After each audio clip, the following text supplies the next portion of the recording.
Good afternoon, ladies and gentlemen. It is Thursday. It's July the 7th, 2022. It's no Tech Golf podcast. What am I looking for here? That's what I'm looking for. Glad you could join us today. Got another great show lined up for you as always. If it's your first time here, thank you for stopping by. We appreciate it, whether you're here live or listening to us on some RSS feed somewhere. I don't know which ones because our distributor has fucked that up for 2 of the last 3 weeks. But apparently, according to my phone anyway, as of this morning, the two that were missing randomly showed up in my RSS feed. So it looks like they have finally admitted that it was on their end and figured it out. So that's great. That's great. I don't even know if I told Jeff about that, but I don't think I did. But either way, yeah, there were. You did. Last week probably. Yeah, so they just kept saying that it was not on their end, and I emailed them again after it happened again, and I actually said in the email, before you come back and tell me there's no media, there's media. I can play it on your website. Just send the shit out. And so they did. They took a while, but they figured it out. Made it happen. So hopefully that's done and dusted. No more problems. We'll cross our fingers. But we'll see what happens when we post this podcast to the RSS feeds. Before we get started today, of course, as always, the most important question of each and every week, Mr. Black. How was your week? It was another week. Just been streaming a lot. Just playing catch up from all the time I took off last month. That's pretty much about it, man. I saw a send off at some point. Oh, my pool broke. For the pool. Maybe I thought that happened last week. Was it last week? Maybe. I don't know. Maybe. I think it happened last week. Days don't mean anything to me right now. Yeah. Literally nothing. It could happen. It could have happened last week, but I'm bringing it up again. Maybe it is. So are you what are you gonna do in lieu of a toasted pool? Well, there's not much we can do right now. It's still draining, like little by little. There's probably about 6 inches of water left in it because the liner's all fucked. It's just, it's toast. I mean, we knew that coming in when we bought the property. So, yeah, and all pool places are overbooked or there's no supply in the middle of July. Yeah. So at the very bare minimal, we're gonna have an empty pool for this year, and then we'll just turn it into like a big play thing for Kai to like use his remote controls in and stuff, and we'll figure to do something with it because it's a big pool and it's something needs to get done with it. So we'll do that. It's a shame it wasn't then... one of those like concrete, like smooth ones you could take up skateboarding like Tony Hawk Pro Skater 2. Yeah. Well, if it was concrete, you could. It wouldn't have broken. Be broken. So true. Very true. Yeah. Do they allow you to do full ingrown or above ground concrete there, or was it above ground because they won't allow you? It's above ground. Like you can do in ground pools. Like our neighbor just did a full like carbon fiber one, which was like $60,000. It's like in ground, and you never have to touch it again. Yeah, literally $60,000 to like get this carbon fiber pool and shit. It's pretty nuts. I hope they like swimming a lot. They better. And it's like we don't use the pool that much. Like it's nice to have when family and friends and stuff come over, but I don't know. We're gonna figure it out because to replace that pool is probably gonna be. My guess is between 25 and 30 grand is what it's going to cost to like order a new pool, have that one removed, install the new one, all that other stuff. And it might be able to cost a bit less if we're able to use sort of the inners and different things that we can add to the next pool. But I have no idea. I couldn't tell you exactly how it works because it's out of my realm. Yeah. But this year, it's an absolute no-go. There's not a chance in hell that we'll have a pool. We just bought like one of those smaller kiddie pools that's like, probably about the size of the carpet behind me. Yeah. That Kai can like dip into and stuff. And, we can just go to the beach. I think Kayla wants to put Kai in like swimming lessons and stuff anyway. So, and he wasn't a big fan of it. He's gone in the pool 3 times this season. and he's in there for 5 minutes, and he's like, I'm done. He ain't having it. Yeah, he ain't having it. So for me, it just saves money until I gotta inevitably replace it. Because if I were to, our deck is massive. So if I were to remove the pool, I have a hole. I have a massive hole, and that massive hole is literally like $7,000 of lumber. No joke. Yeah. And that's assuming we can even get it to like match the rest. Like, and I have to restain. Like, anyway, I don't want to talk about this shit too long, but it's fucked. No pool this summer. I'll worry about it later. It's fucked. So anyway, that's been my week. Yeah. I had some really good news this week that I'm not gonna share on stream, but I can tell you. Okay. But I actually had some really good news a couple days ago. Wonderful. So I'm still riding a little bit of a high from that. Awesome. And yeah, outside of that, it's been an okay week. Hey, you win some, you lose some. That's you know? Like our backyard in the place that we have now used to be all deck. The entire backyard. One giant the whole thing. So right now it's gravel because they ripped it out of there. And now it's just the deck that's up by the back door at the second level. But it used to be walk down and then the whole backyard was just deck. And I suspect it's no longer a deck because when the time came to replace it, you look at the lumber cost and labor to replace an entire backyard worth of deck and you go, No. It's going to remain gravel. I quite literally, Adam, I shit you not, I probably got $50,000 worth of deck lumber. In today's, for real. In today's market. Yeah, if I were to redo my back, it would probably cost 50 G's. And if it was 18 months ago, it would have been 80 G's. Yes. So if we wait, if I wait another year, 2 years, maybe to replace the whole of the deck, it might only cost me $1,000. Exactly. Right now, it's going to cost me $7,000. You never know. You never know. You never know. But yeah, right now is probably not the time. I'd just be putting like a temporary fence up and leaving that shit. Leaving it alone. Yeah. Yeah, this week just more work at the house. We got the basement now is more or less, as of this morning, more or less we just have the laundry room left and everything downstairs is done. Nice. So, and paint the door, the entry door, but that's neither here nor there. Yeah. So just the laundry room. So that involves plugging up the hole that used to be the door, separating the upstairs and the downstairs, so that we can put the flooring in, and then it's just put the hot water tank, the washer dryer, and bada bing, bada boom. You got a basement apartment. So there was one hitch in our week. That was, we were trying to reuse the oven that was upstairs in the downstairs unit because it was in really good shape still. It was clear that he barely ever used the actual oven portion. Like, you open that up and it was like, like literally, I don't know if he ever baked in his life, but nothing was ever in there, or very little. And the top was in really good shape. Everything was great. So I was like, all right, fucking amazing. That saves us like $1,000 from having to go out and buy another oven. So we brought it downstairs, and it's been downstairs this whole time while we're renovating. And we finally got to a point where we were putting the fridge and the stove in their place to have the kitchen done. And so we put the refrigerator in, and then we go to put the oven in its spot, and fuck me. Fuck. We get it halfway in, and so the oven itself, like the range area, is 30 inches, which is the standard size for an oven. Does the door come out wider? Does the door But not the door. Where the knobs are at the top comes out 31 and change. Rip. And the space between is 30 and a half between a wall. Yeah. And because it's in the downstairs basement, so there's not enough to put it in between two portions of countertop. So it's up against the wall and counter, and there's no overhang on the counter to cut off to make more room. Nothing. Rip. Nothing. So I was just looking at it. Em had just finished cleaning it the other day. We were like, oh, thank God, we don't have to spend a bunch of money on this shit. And what do you fucking know? We're gonna have to spend a bunch of money on that shit.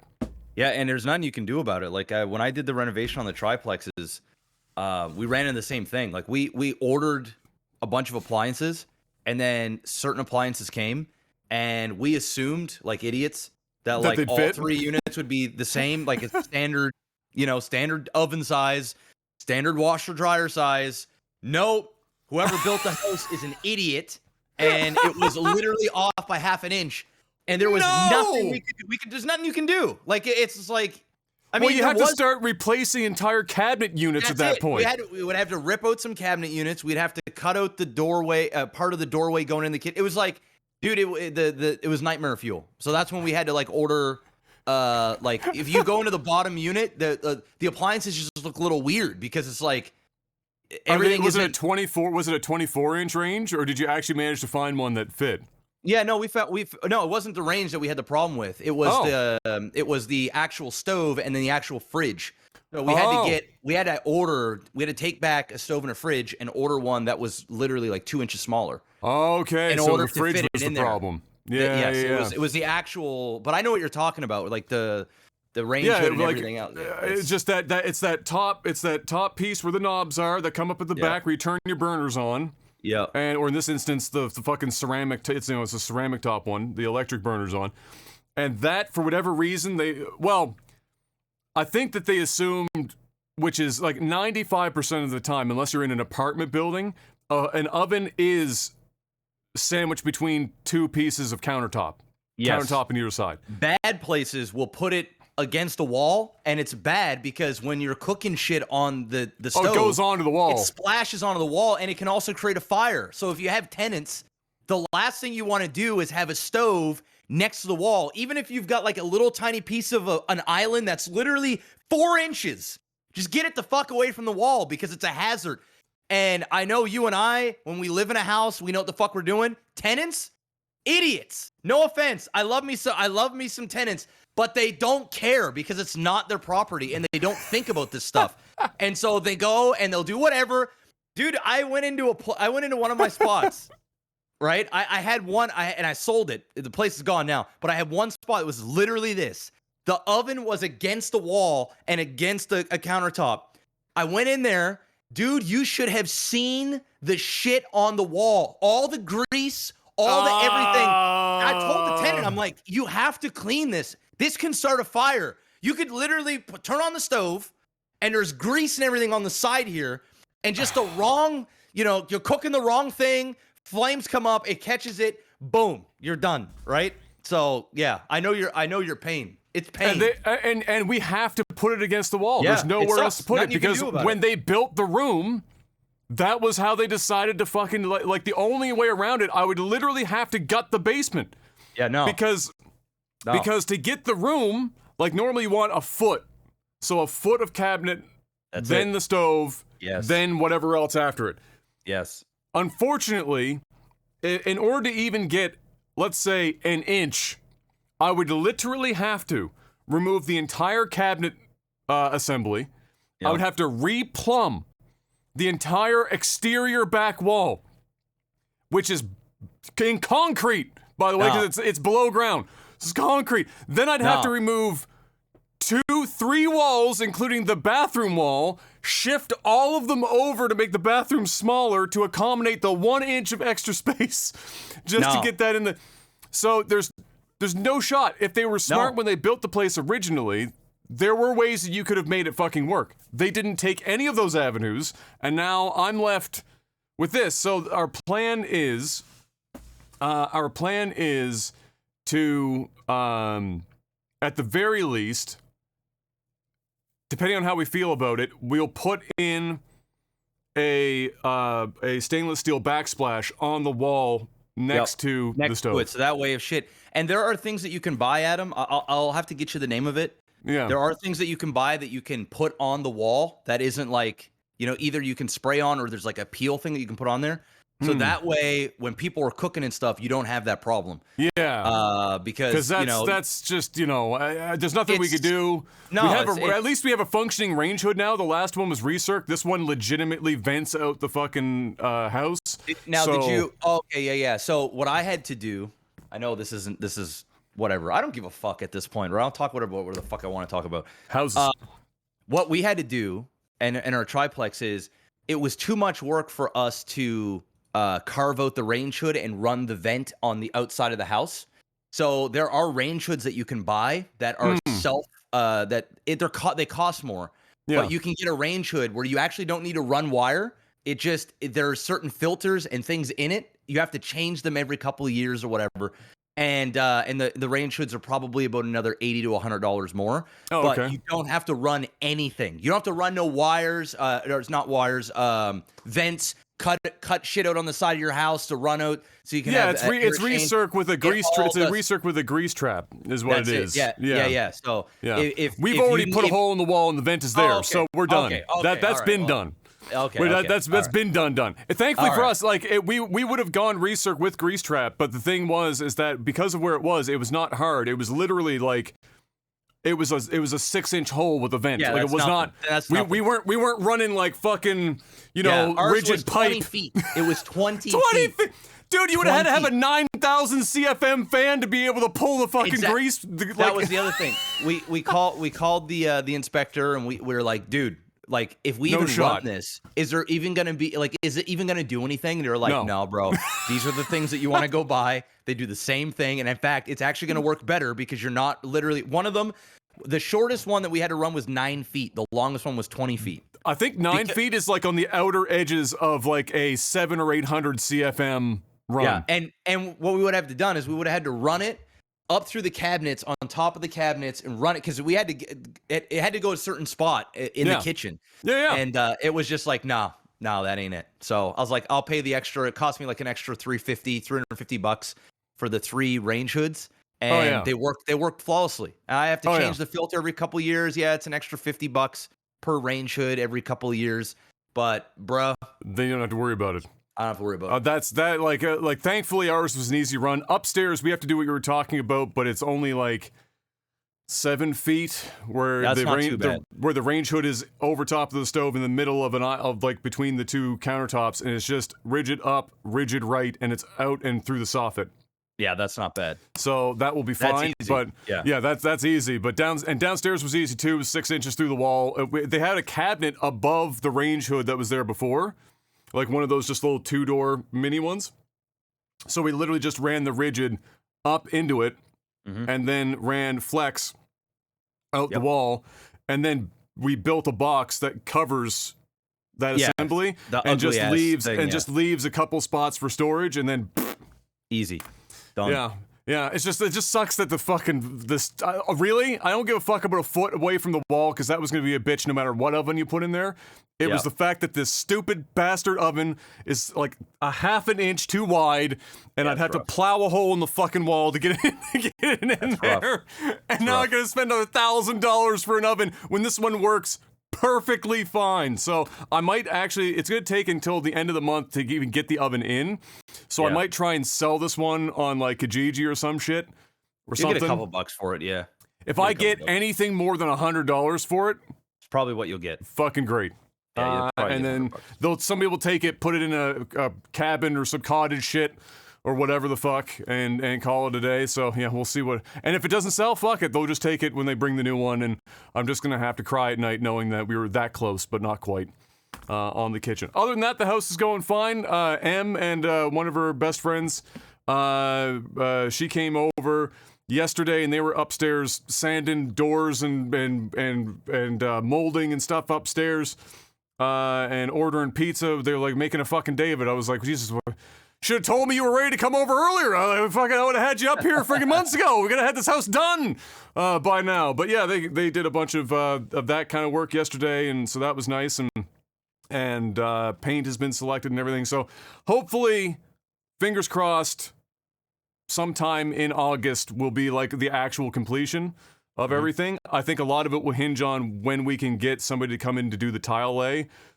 But I'll move into that bitch before the tile's laid if I have to. I will piss in the woods and wait for the bathroom to be done if I have to at this point. But yeah, we're slowly but surely getting there. And now it's time to talk about some video games, Mr. Black, which may or may not be as exciting as House Talk.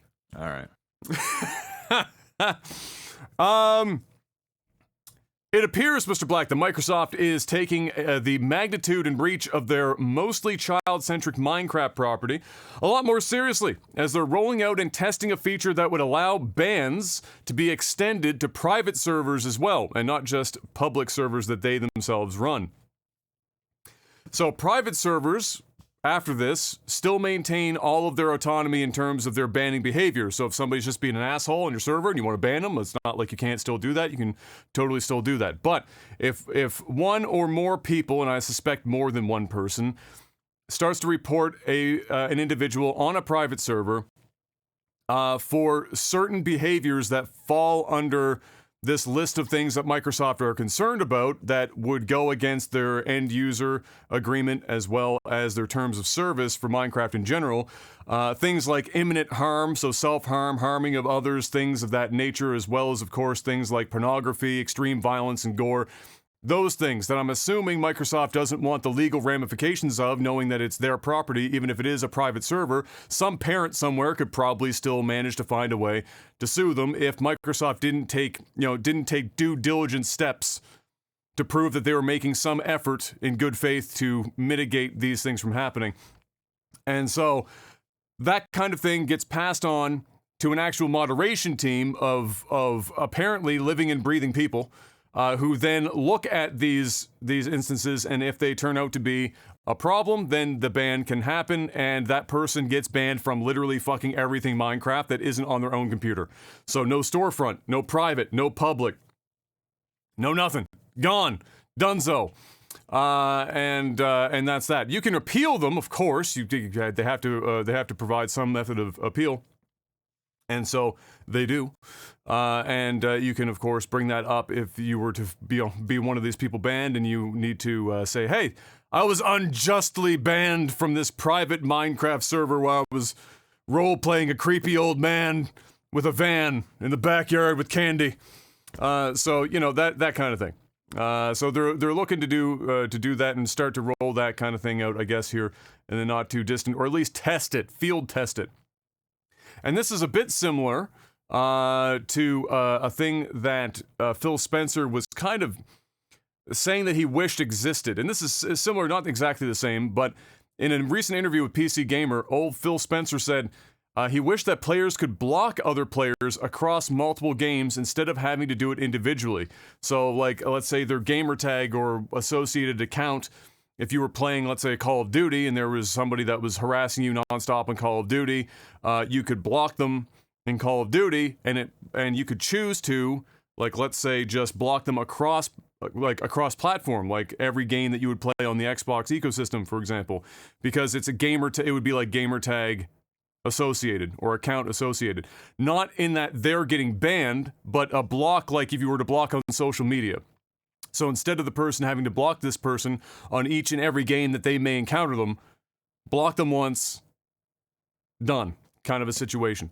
And I guess these two things are kind of related insofar as that Microsoft is looking into various ways to do some sort of due diligence in reducing some of the harassment and other things that have been happening in their online spaces. And Minecraft is obviously a pretty easy one because it's mostly children that are playing that game.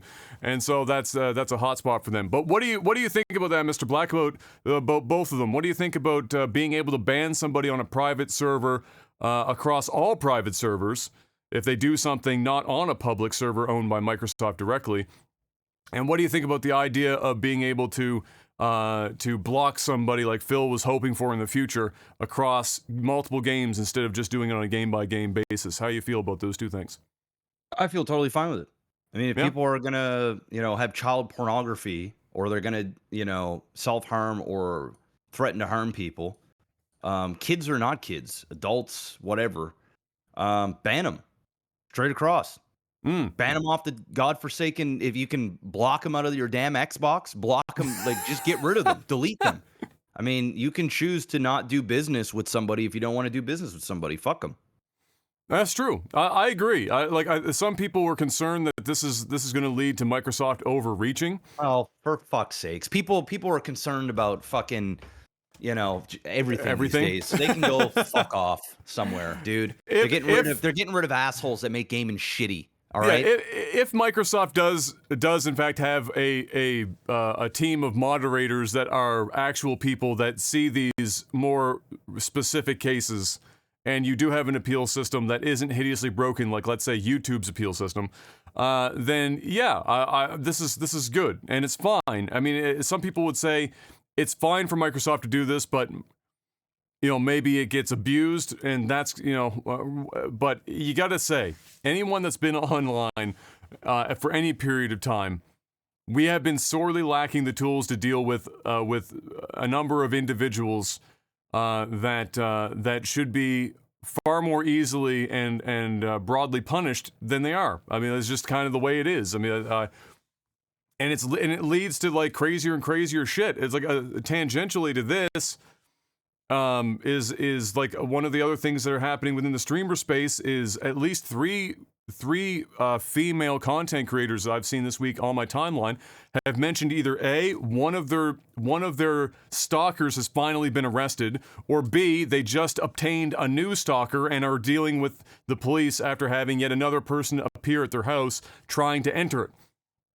And there's just a lot of people online.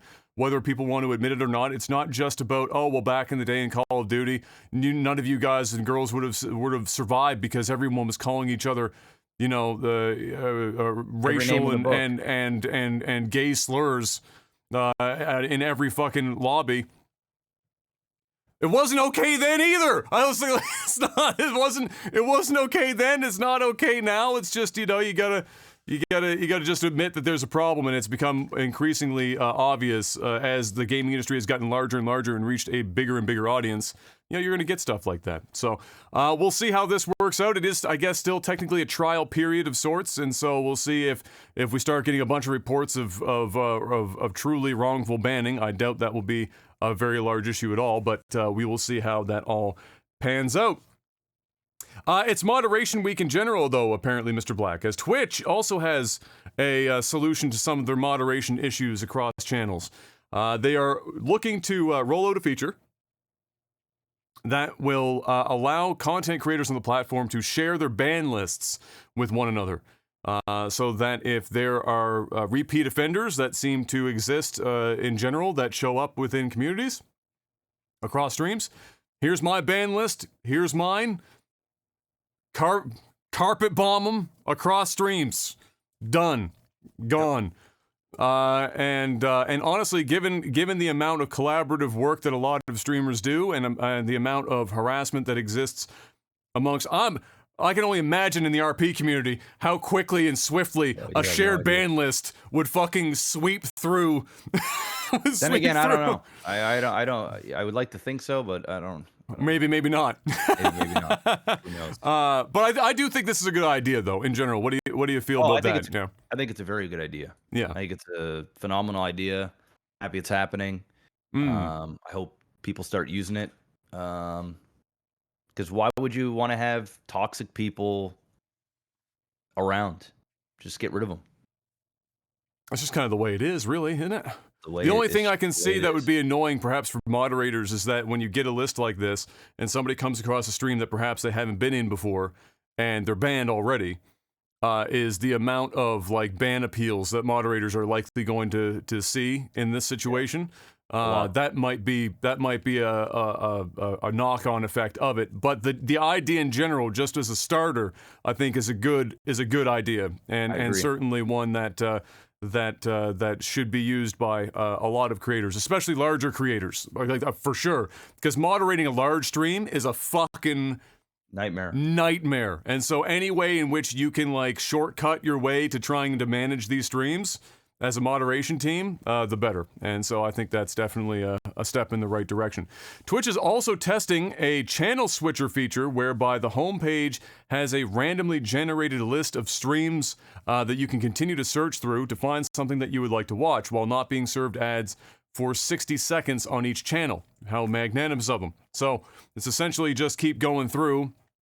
Apparently it's randomly generated. It probably will be filtered to some degree. But you get to at least preview a stream for 60 seconds before you get hit with an ad to see if you want to watch that stream at that time. I don't know why this needs a channel, bro. The ads channel on Twitch, switch. dude, Just make it 60 seconds on every stream that somebody enters. Just make that everything. So regardless of how they access it, whether it's the channel surfer or not, 60 seconds. It's a preview. Do I want to stay here and watch this? Well, I won't know because I'm getting bombed by 7 or 8 ads consecutively before I get into the stream. So if you give them 60 seconds to determine that, which is usually more than enough time that somebody was already determined or not, just make that the case. Why make it like a weird thing on the homepage? The only thing I can come up with is that it gives them another avenue to push certain streams that they want pushed and not all streams. Because otherwise, why wouldn't you just make it ubiquitous and just make it 60 seconds? Maybe everywhere? They will. Maybe they end up will, or maybe they just. I don't know. But anyway, it's a start. It's a start. It's a start. Anytime we can give even a half thumbs up to Twitch, it's a start. It's a start. It's not a bad one. No, could be worse. These are good things. I'm hearing. These are positive things. Twitch, good job. Keep this going. Unfortunately, well, it's a bit of a swap, really. They're exchanging one for another. Lily Pichu announced today that she's leaving for YouTube, but coincidentally, earlier this week, Gathalion announced that he's returning to Twitch after being away for nearly 3 years over at Facebook. I have no idea who Lily Pichu is, but I do know she is voice actress and relatively large content creator in general. Probably about the same size, honestly, if not a bit bigger than Gathalion. They're very similar in size, I would say. The last I checked. I don't know what Gathalion's like now that he's been at Facebook for 3 years, but that Facebook bag must be drying up a little bit, man. Must be drying up a little bit. Maybe. Could be. Probably. Well, you know what? But it's not drying up in everywhere because Facebook extended their no cuts for subscriptions for another year. Yo, that's good. So maybe they're not throwing as much money up front, but they're still dumping money into the burner. Yeah, I mean, well, think about it, right? I mean, I have no idea what their deals are. I only can go by what was offered to me. Yeah. I almost went to Facebook. Yeah. And like it's lucrative. I mean. Several dollars involved. I mean, if somebody heard, some of the numbers that was thrown my way, they'd be like, "What the fuck?" But the thing is, and it like the money was good. The money. There's a lot of different factors. Okay, going into this, the biggest factor is how big is the bag. Now, if the bag is so big that like all of your other issues that you would have, like having to start over, having to convince your viewership to like use Facebook or use YouTube, that it just doesn't matter. Streams, it just doesn't matter, right? You don't really think about it anymore. One of the biggest things is sponsorships.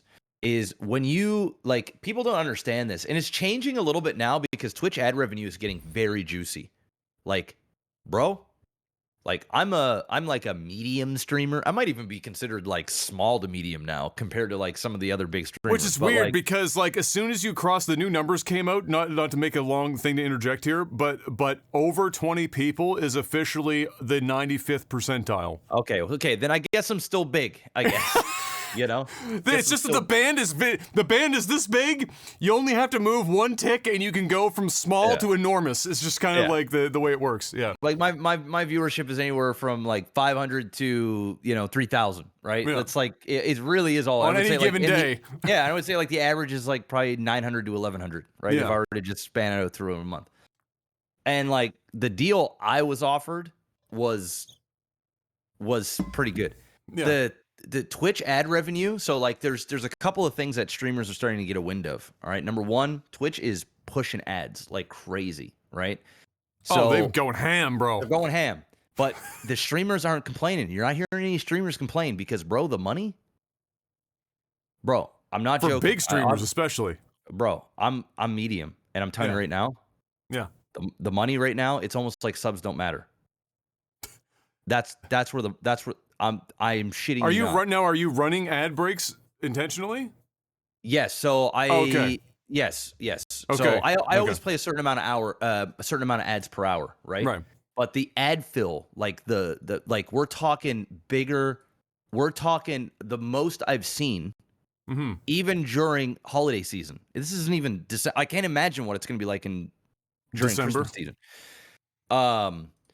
But the ad revenue is getting big. So what a lot of streamers are doing, and they're smart to think about this, is like, okay, if you're getting the bag over on, say, Facebook or YouTube, yeah, you're getting a salary for the most part. I would imagine that 99% of the things, and that was part of the poll, is like, we're going to guarantee you a certain amount of money each month. And then whatever, I don't want to talk about specifics, but like, there are upsides, right? You got your subscription count, you got, donations you might get or sponsorships. But the other thing is if you move over and you can't retain. So say you're a streamer with an average of 1,000 concurrent viewers, you move over to Facebook, that 1,000 is going to turn into maybe 250. To start. Yeah. You might be able to bring over the majority of them. It tends to be 30%. 30%. Close to it. You might bring over a lot in the first like few days as support, like, yeah, you got the bag, yeah, we love you. And then they realize, okay, I actually want to be over on Twitch. Yeah. And then so you might get 25%, 30%. Now that 30% from 1,000 to say 300, to make the numbers easy, is, yeah, you're getting a salary, but that salary, depending on how big the bag is, it's only going to make up for so much, because when you're running ads, when you got 1,000 viewers, you're making more money, obviously, than when you're running ads with 300 viewers. Also, when you got 1,000 viewers, it's much easier to get sponsorship deals than what it is when you got 300 viewers, right? Your sponsorship deal with 300 viewers might be like free merchandise, and if you're lucky, you might get a couple $100. When you've got in the thousands, you're making thousands and thousands of dollars, in some cases tens of thousands of dollars for that. So when you take into consideration, right, the money that you're missing out on from ad revenue, more subscribers that you would have on, say, Twitch, and also sponsorship opportunities, you have to weigh out the bag. So like the bag has to be so big that like, oh, fuck all that stuff. I'm cashing in, right? And that's typically, I think, and my bag was so close to that, really. I would have taken it, but I enjoyed doing the stuff with Party Poker and, I probably You would have never met Jason Momoa's backside or almost lost your phone. Exactly, right? So like if I went over to Facebook, it'd be like, okay, I'm going to get the bag for a couple years or whatever, and then have to make a decision again. And then your polling power isn't as big. So if you go to Twitch and you say, hey, if you're not successful on Facebook, you don't really have any bartering power, right? They're going to be like, hey, you can come back, but we're not going to like match your bag. Give you a bunch of money, yeah.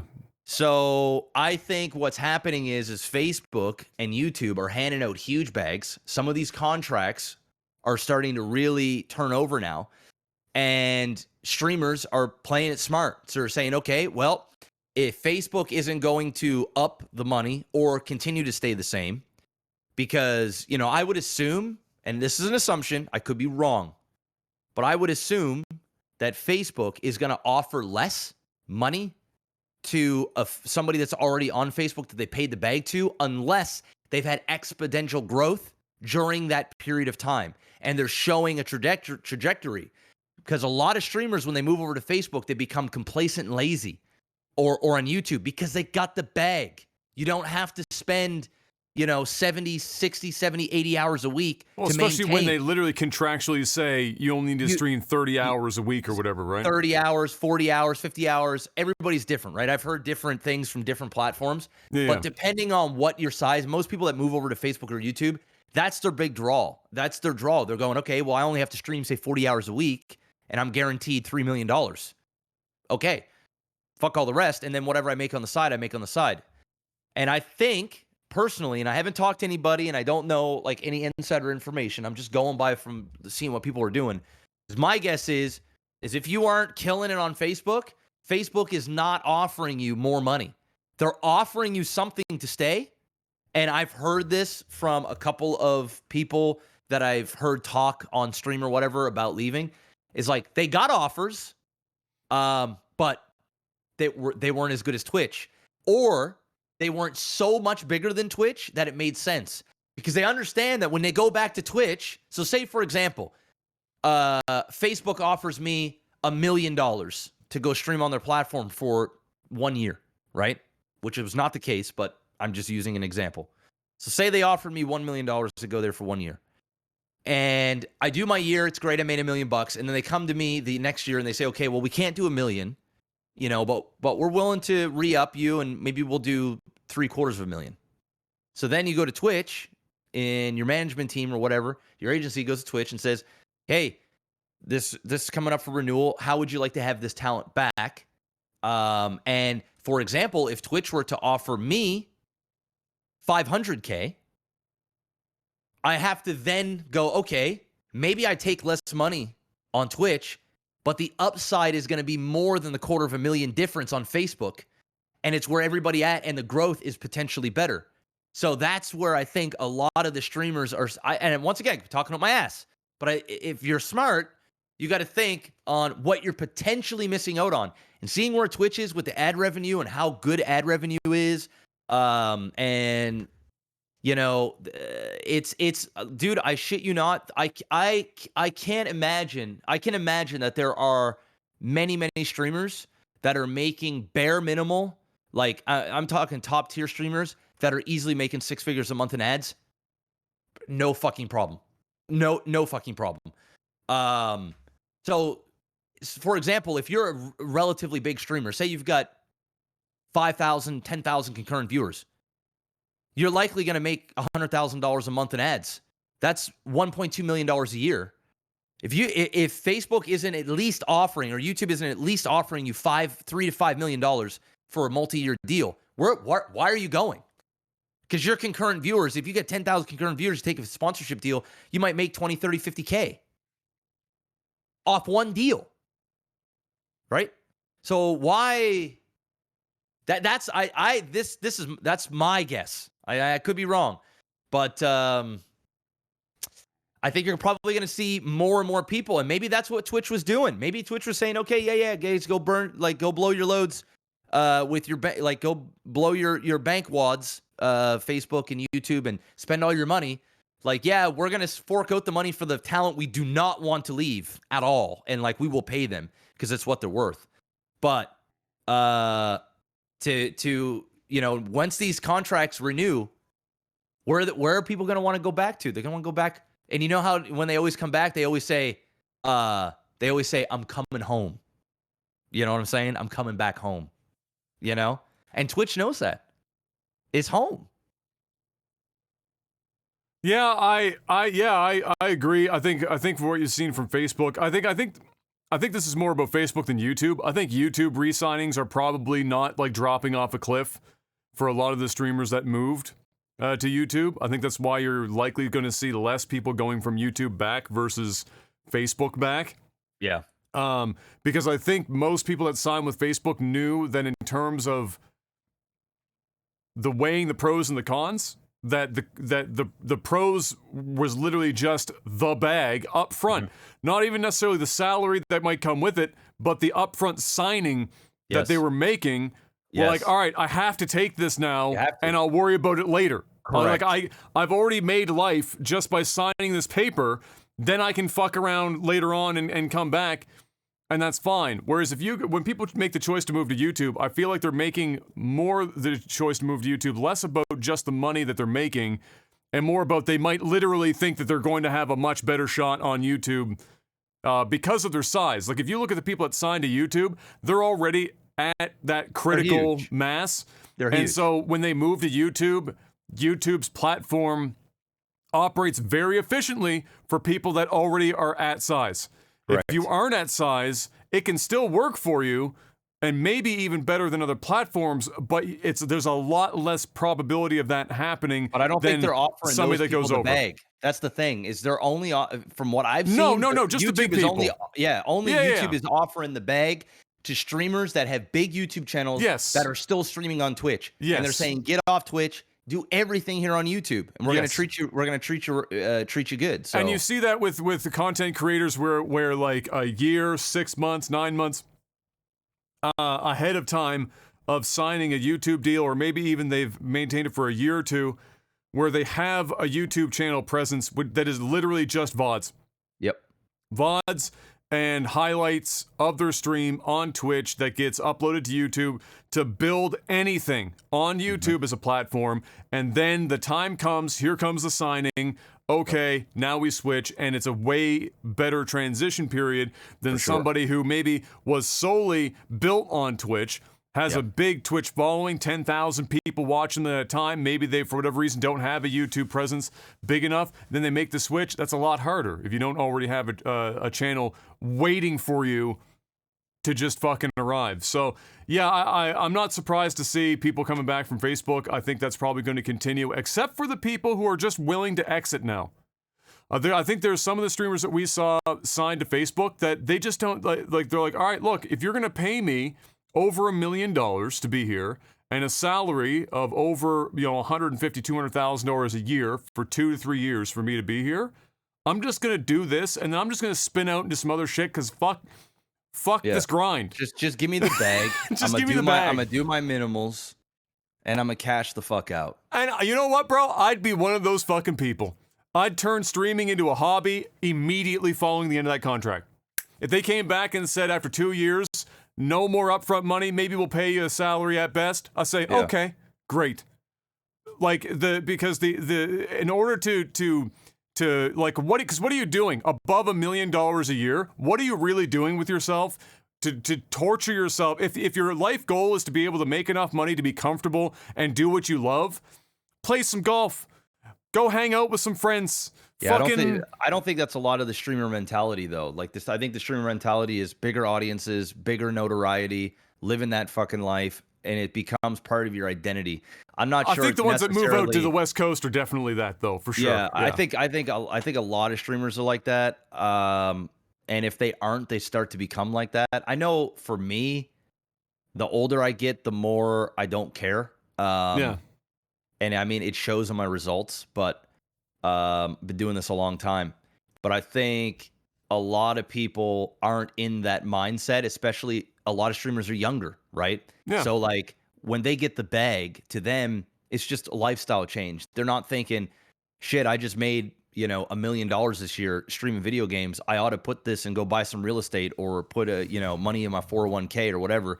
They're thinking, okay, I'm going to go buy 7 Rolexes. I'm going to go buy, the Lamborghini fucking SUV and post for some clout on Instagram. And they're going to burn through that money. And they're going to go, okay, it's whatever. I'm making $1 million this year. Next year, I'll make $2-3 million. Who gives a shit? And then next year, they end up buying a house in LA, and they spend $2-3 million on that. And then it just becomes a vicious cycle until eventually their notoriety sometimes just falls off and it's a tragic story, or they just get caught up in that grind and they're forever doing this for, God knows how long, having to put in unholy amounts of hours when they've already made it. When they've already made it. That's so tragic. And they don't even know they've really made it, even though they say they made it, but they're not. They haven't really. They haven't made it. Made it. You know what I mean? I just think we're older and we've been through it, right? So like, for us, I think making it is a little bit different. Making it for me is just like paying everything off, having some money in the bank account, family's taken care of, work when I want to, chill out, travel, live the dream. I don't need. Yeah, the kids are crazy. But you see that you see that in anything though. Like if they're like somebody that's in sports or whatever, they hit it off at 18, 19. All of a sudden, somebody signs them for like $2 million a year, and what's the first thing or the next thing you see them is they're like fucking balling out of control. Yeah. There's very few that don't fall victim to that shit. It's just kind of the way it is. It's hard not to when you're just handed that much money, especially since a lot of people that get that much money aren't coming from money in the first place. So so it's even worse. Yeah, you just like they have even less discipline. Just hand them all that money. The first thing they're doing, spending every dollar. It's gone. I see a bank balance that needs to be zero. I need to find a way to make that zero.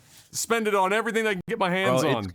It's crazy, man. I see. I follow quite a few people on Instagram, bro.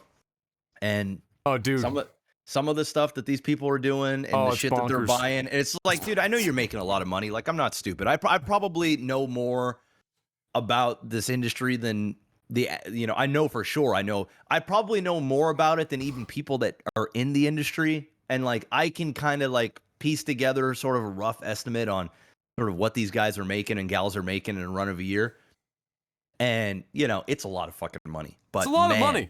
But bro, they're spending a lot of money. They're spending so much money. And I'm just thinking to myself, oh my God, bro, if I was making what you're making, these are all the last things in my life that I would be buying. But it's not my money. So, you know, they're going to make their mistakes. They're going to do what they do. You know, they live in their life. They're living their best life. Go for it. Go for it. Then again, when I was 20, 21, 19, 20, 21 years old, I wasn't making $500,000, $1 million, $3 million a year, right? So like, if I was that age, I'd probably be doing the same. Maybe.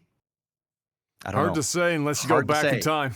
Hard to say. You know, back then I was making like $20K a year, so, you know. Man, if only StarCraft took off. If only. 10 we still years, did all right. 10 years later. We did all right. We did all right, but we could have done a lot better. Oh, fucking right we could have. Holy fuck. I feel, you know what we sound like? We sound like the guys who were like the gods of esports in the mid-late 90s, who were just absolutely dominating all these esports, especially stuff like Counter-Strike, and making like $4 on a fucking win. And now you hear about like a contract buyout for a Halo Infinite player is like hundreds of thousands of dollars, and you're yeah, it's mind-boggling, bro. For Halo Infinite? Yeah, man. There's so much dirty money in dirty esports. It's amazing. It's amazing, bro. Fuck me, man. Oh my God. Shit's wild. Absolutely freaking wild. Yeah. But anyway, so there's that. Blizzard, speaking of StarCraft, Blizzard acquired Proletariat Inc., this company behind Spellbreak, which was that game that like a couple years ago, every streamer played for 14 hours and then dropped it and never played again. They bought them up, and as you might expect, are immediately placing them on the World of Warcraft team to help build out content on that front. They're still going all in on World of Warcraft. Keep that train going. You know what? At first I was like, oh, this sounds like one of those things where a smaller company is bought out, and then all the devs are like super sour about the fact that they're being like shoehorned into some existing project or whatever. As it turns out, most of them were pretty happy about it. So nice. Congratulations to the Proletariat for that one, which is a weird sentence to say if you think about it. Square Enix is having a busy year, Mr. Black. Very busy year. And it seems they're throwing a lot at the wall to see what sticks as they continue to, as we've talked about on the podcast before, try and find their footing outside of simply Final Fantasy XIV success and continued success. Harvestella, the Diafield Chronicle, Valkyrie Elysium, Star Ocean, the Divine Force, Final Fantasy VII, Ever Crisis, and Nier Automata, the end of Yorha edition, all arrive between now and the end of the year. It's a very packed schedule, and those are a lot of those are Japanese RPGs, lengthy, meaty fucking games. They're really throwing a bunch out there. Now, the one that's the front runner of all this for a lot of people that have just kind of come out of the woodwork is that first game I mentioned, which is Harvestella. And Harvestella is being described thus far as a cross between like a Stardew Valley or Harvest Moon and Final Fantasy. There's combat and stuff involved in it and whatnot. Much more like a Final Fantasy kind of a situation. And then that crossover of the farming life, like a Harvest Moon or a Stardew Valley. It's mostly, like I said, flown under the radar until more recently, but now all of a sudden everybody's like, holy shit, this might actually be half decent. So if you're a Square Enix fan and want something that isn't Final Fantasy XIV, and you aren't already aware of the 4,000 titles coming out between now and the end of the year, now you do know. And Harvestella seems to be on the short list for things to keep an eye out on moving forward, which is not too far away, just a couple of months, I think. I think Harvestella is in November, but either way, not very many months before you'll get your hands on it. I promise nobody had this on their bingo sheet, and if you say that you did, you're a freaking dirty liar. Alright? The Suda 51 cult classic and probably largely forgotten Lollipop Chainsaw is getting a remake coming next year, which will be a bit more than 10 years after its original release, which means now, Mr. Black, I can relive my fantasy of killing zombies while dressed up as a sadistic cheerleader wielding a chainsaw. I've always wanted to. And now I'm going to get a second chance at life. Nice. definitely a game in a million years. If you said to me somebody's going to spend money to remake it or like remaster it, I'd say you're fucking crazy. Serious? Lollipop Chainsaw, the Xbox 360 game that like 4 people fucking played and is like incredibly insane and would never fly in today's market. Well, here we are. We're getting it. So wait for that one. There you go. GTA 6 is apparently now the top priority of Rockstar from this point until it launches, as we now know that Red Dead Redemption and GTA 4 remasters have been shelved to focus specifically on GTA 6. So it's all hands on deck situation for GTA 6. And those other remasters are going to have to wait for some time, which is fine, because if you'll remember how the trilogy recently went for the remasters, maybe they just should wait a little while longer and do it themselves, because they outsourced that one, and they probably should not have outsourced that one. It went poorly, and now they're paying for it by taking the project back over themselves and having to devote man hours to fix it. So there you have it. GTA 6 is the forefront project, which is probably good news for a lot of people looking forward to GTA 6, because up until this point, people weren't really, sure what to expect out of that. But now it's in the front of their minds. It didn't even take an unsightly dick pic for this one, Mr. Black. Like pretty much everything in life, nothing requires an unsightly dick pic. However, we finally received the God of War Ragnarok release date this week. And you can look forward to playing it November 9th of this year. So that poor woman got a dick pic for absolutely nothing. Could have just waited another 5-6 days. And that guy didn't have to send somebody a picture of his undersized dick. It's probably lost in a mane of pubic hair. He probably had to like fucking part the Red Sea with a comb first before you get a picture of that shit. Is this impressive? When does God of War Ragnarok come out? Tell me and I'll show you more. In an interview with Famitsu this last week, Nomura and Katase, while talking about the remake project, the Final Fantasy VII remake project, said that they were uncertain if it would be 2 games or 3 by the time it was all said and done. And I'm still here trying to figure out how the fuck it could possibly get everything into 3 games, given we only just left Midgar. The first game literally had us just stepping foot outside of the first zone of the game. And now they're telling me that at one point they were considering it possibly only being a part 2 for this entire thing to be wrapped up, which means how fucking fast-forwarded would the rest of the game be in order to make that happen? A very large change of pace, to be certain. Even for 3 games. I'm still trying to figure out how they do it in 3. But we'll find out. We'll see. If Midgar itself was its own fucking thing, how fast does everything else happen? I don't know, but we're gonna find out. At least they finally admitted that the remake thing in the title was shitty marketing, and it actually didn't mean a remake of the original, even though everyone thought that that's what it meant. I fucking hate these guys. I fucking hate Nomura. I don't even know the guy. He could be a nice dude, but I fucking hate him as a game developer. Fuck you, Nomura. You and your belts. 343 Industry announced this week that they are working on bringing many old Halo assets that were left on the cutting room floor over the years, including those of the original RTS that Halo was originally supposed to be. So if you didn't know this already, well, let me inform you.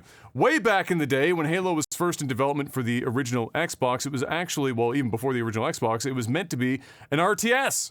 Mm-hmm. Real-time strategy game. And if you dig it up, you can find footage Halo Wars. of it. There's Halo Wars. And it was actually a pretty good game. No, no. Halo Wars exists. Yes, I'm talking... know. But they basically still made the RTS, but they made Halo Wars that they made later on ended up being a very good series. Halo Wars 1 and 2, both actually quite good. But in the late 90s, when they were making the original Halo Combat Evolved, it was an RTS that they then pivoted as hard as humanly possible into a first-person shooter. I don't know how the fuck in mid project you go, all right, guys, we have a real-time strategy game, but guess what? We're going all the way down into first-person shooter, and we only got like a year and a half, 2 years to make that bitch happen. Go! And it's for a console that doesn't exist yet. Have fun. Fucking miracle workers over there at Bungie back in the day, I swear to God. So anyway, that was a thing, and lots of that content, of course, was not used, and so 343 Industries are pulling a lot of those assets out of the vault, so to speak, and putting together content for the Master Chief Collection. So, things like maps, for example, that never made it in, or maps based on concepts of things that would have been in content that was cut. Things of that nature will make it into the Master Chief Collection. But here's where I get a little confused. I understand that 343 Industries has two teams separately. One working on the Master Chief Collection, the maintenance and of the Master Chief Collection, and then Halo Infinite. But optically, how this looks to me from the outside, where I watch Halo Infinite flounder like a Magikarp out of fucking water for the entirety of its life since launch, and even pre-launch, how much it struggled. And now I'm hearing that they've got a team that's doing this cool shit for Master Chief Collection. Not Halo Infinite, but the Master Chief Collection. Just seems weird to me from like an optics perspective. Like, it looks bad. Like, at this point, the Master Chief Collection, as far as I'm concerned, should probably just be patches and maintenance. You're leaving the games up, people playing co-op or single-player campaigns, they're online playing the multiplayer, you're maintaining it. That's what you're doing. Adding cool shit to Master Chief Collection while your game that you spent way more time and money and energy on is literally gasping for air on the other side of the room is weird. Like, I don't know how big the team on Master Chief Collection is. It's clearly much smaller than Infinite, but you should be coming up with cool ways of making Infinite the center of attention. I shouldn't be hearing about we're gonna bring back some crazy shit from 1997 and put it in Master Chief Collection when, like Fox said in chat, we still don't have Forge mode in Infinite or co-op for the campaign. We still can't play co-op. Yeah, it's bad. In the new game. Yep. It's like bad, that just looks so bad. It's like, stop, please. It's already dead. Don't make it deader. Let it die in peace. Just let it be over. Don't drag it out. But yeah, it's very weird to me. I love the idea, and I think it's great that they're doing it. I just think that it's being put into the wrong game. like how much people have been begging for new maps and experiences in Infinite for multiplayer. Why aren't you bringing maps based on these assets that you're talking about to put into like the Master Chief Collection?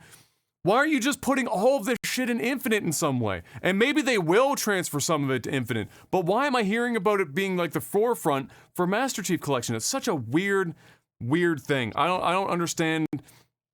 I don't understand the management at 343 Industry. And tangentially related to this, even though I don't have it in the notes, so in their esports side of things, where they have partnerships for a certain number of teams, I don't even know if they have a number that's publicly known for how many will make the berth for partnership with the HCS, the Championship Series.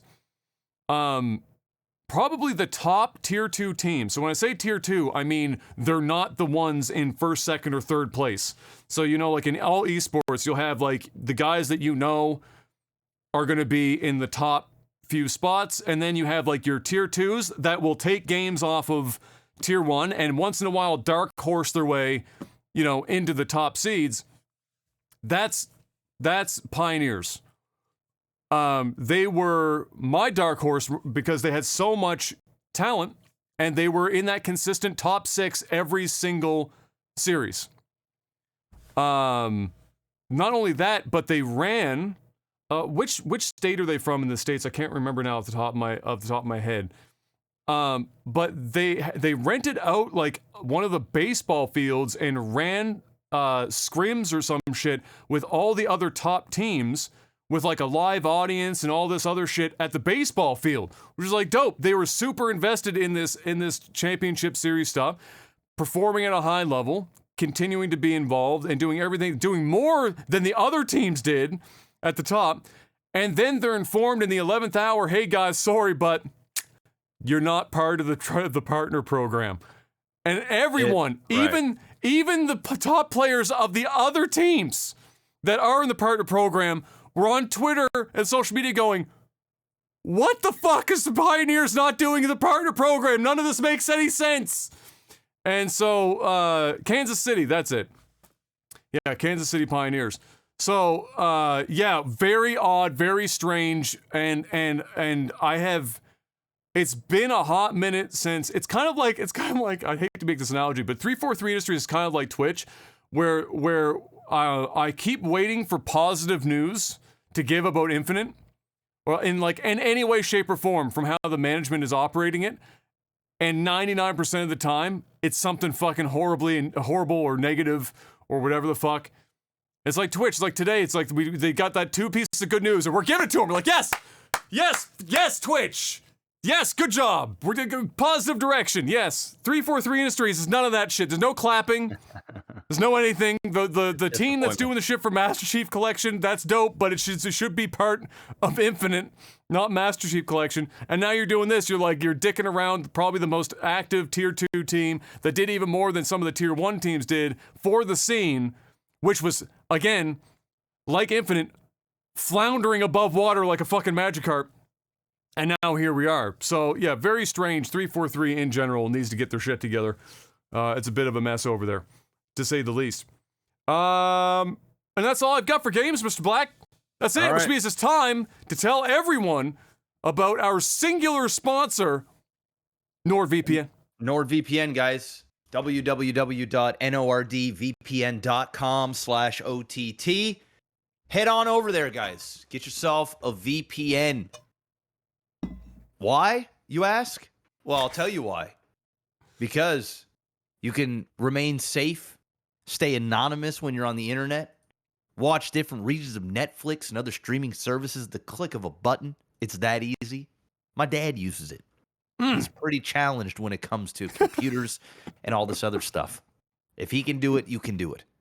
And for that low price of less than a grande cinnamon dolce latte a month at Starbucks, it's a no-brainer.